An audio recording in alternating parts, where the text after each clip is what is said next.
Al, in my quest, I have been absolutely entranced by the role of philosophy in illuminating religion, and your work in particular has been very important to me.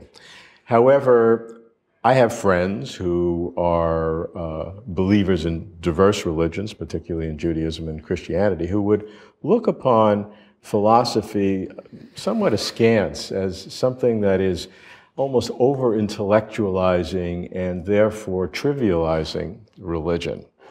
So let's take a step back. I'd like to come to you and ask you for your overview of the importance of philosophy for religion.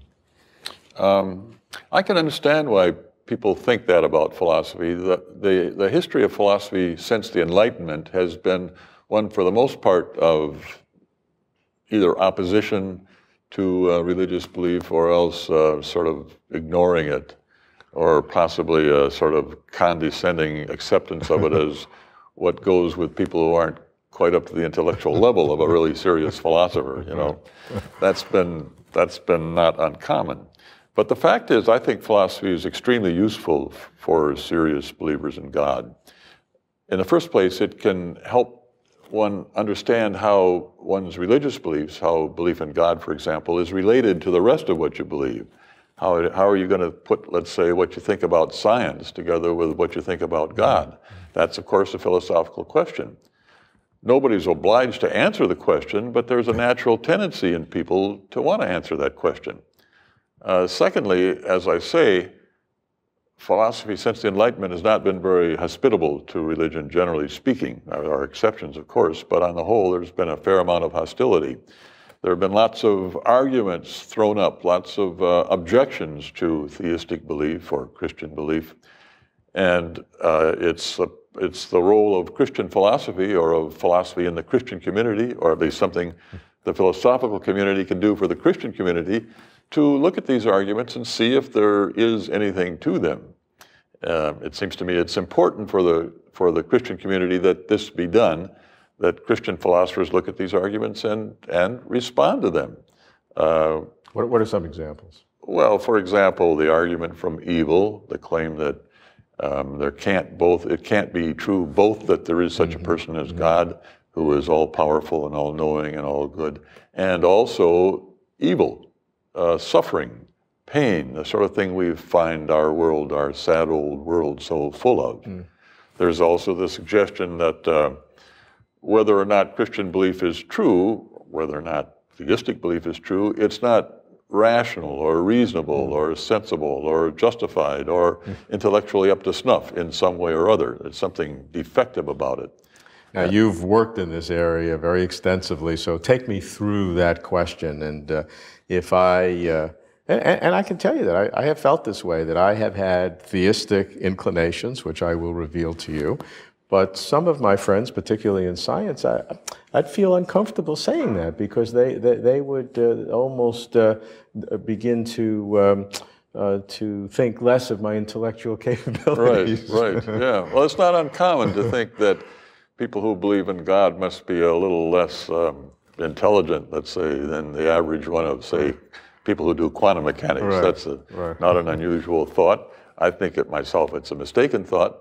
But I mean, I don't know whether it's mistaken or not. And of course, even if it isn't mistaken, that doesn't really show a whole lot. It's not that the smarter people are, the more truths they accept, nor is it the case that the smarter they are, the better they are at figuring out the truth about religion. No reason to think that's true at all. But there is this claim that, a claim that's been with us for a long time, that believing in God isn't proper or acceptable because there isn't sufficient evidence for it. Right. The arguments for the existence of God, and people always immediately turn to arguments when they start talking about this subject. The arguments, they say, aren't cogent. They don't really show that there is such a person as God. Even if they make it sort of probable, they don't support the belief sufficiently so that you can actually believe it, as opposed to saying, yeah, it could be, it's pretty likely. Yeah. And so that's been one of the most common objections. And here I think philosophy has got something very sensible to say about this. How have you developed that thought? Because it's an important one. Well, there are lots of beliefs we hold such that you can't hold them sensibly without having an argument or evidence for them.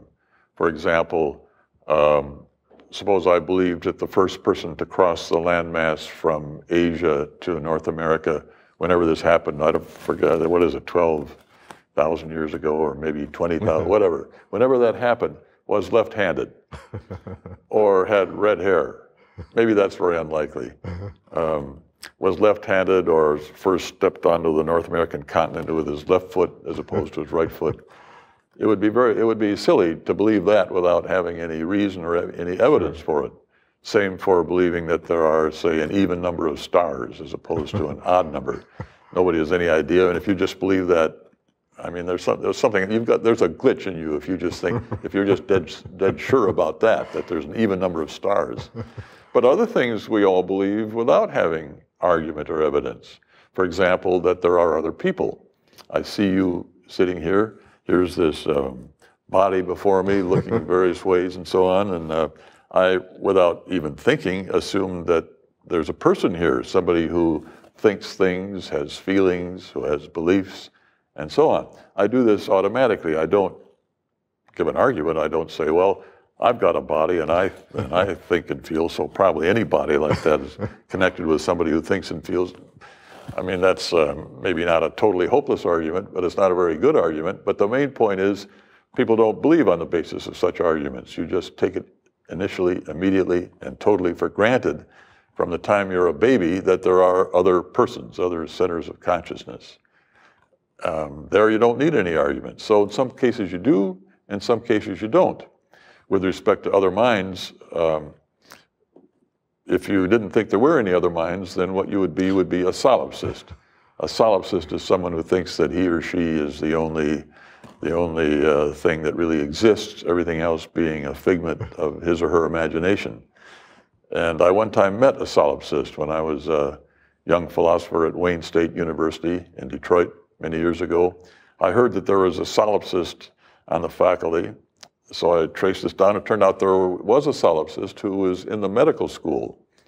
He was a university professor, which meant in those days that he could just teach any course he wanted to. So if he wanted to teach my course in logic, which one of the things I taught, he could just come and tell me that he was going to do that. I'd have to find something else.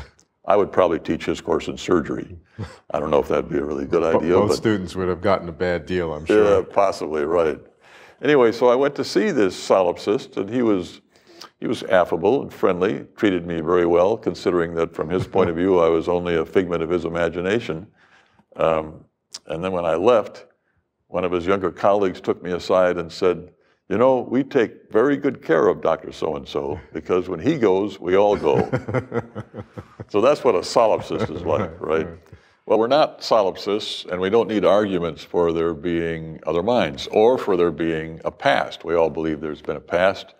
According to Bertrand Russell, it could be that the world sprang into existence 10 seconds ago, complete with all our memories, all the crumbling mountains and rusting automobiles and all the other, so to speak, evidences of the past. It could have happened. How do we know it didn't? Can we prove that didn't happen? Well, I guess we can't. Are we at all inclined to think it happened? Well, of course not. But we don't believe in the past then on the basis of arguments. We just believe in the past. We're sort of, you might say again, hardwired to believe in the past. Well, so some beliefs are such that you have to have evidence for them to be rational or reasonable or sensible. Other beliefs are such that you don't have to have. And now the question is, which of these two groups does belief in God fall into? Right. Lots of people have just automatically assumed that you can't properly believe in God unless you know of such arguments or unless there are some good arguments. But why think that? Maybe belief in God is like belief in other minds or belief in the past. If God has in fact created us, maybe he's hardwired into us not only belief in the past and in other minds, but also belief in God, which would explain the fact that the vast majority of the world's population does believe in God or something like God. I mean, it's not as if, let's say, the natural human condition is that of the skeptic who says, well, prove to me that God exists, then maybe I'll believe. That's not the natural human condition at all. The natural human condition involves taking it for granted or automatically believing, or at any rate coming to believe that there is a person like God or something like God.